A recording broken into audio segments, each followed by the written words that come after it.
уңышлы гына эшләп килүче кешеләр булышып торалар. Бу инде бу быелгы сыйны да яхшы гына узыр дип без аны көтеп калабыз. Инвестор Рәис Сөләйманов үзе укыган шәһәрнең 3-нче мәктәбенә үткән ел 100 мең сумлык сертификат тапшырган булган. Мәктәп җитәкчесе Анатолий Евлентьев белдергәнчә, әлеге акчаларга җиһаз фабрикасыннан турыдан-туры 3 комплект өстәл урындыклар алып кайтканнар. Бу инде 3 сыйныф заманча парта урындыклар белән җиһазланган дигән сүз.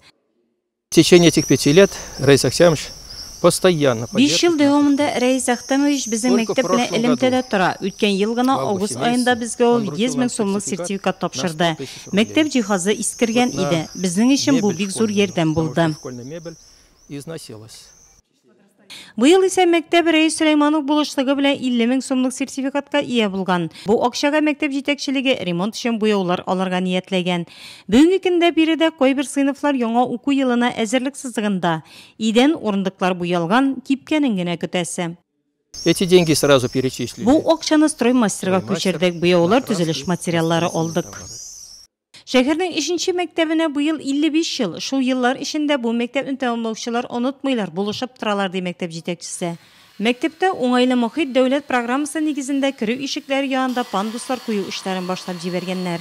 Укучылар кеше һәм укытучылар коллективы белән берлектә мәктәп яны бакчасына мул итеп яшелчә үстерелә. Җәйге каникул вакытында да балалар чиратлашып бакчада эшли.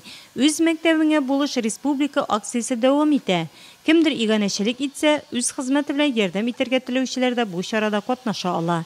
Үз туган мәктәбенә булышучылар ярдәме белән үткән ел район мәктәпләренә 500 мең сумлык иганәчелек ярдәме күрсәтелгән.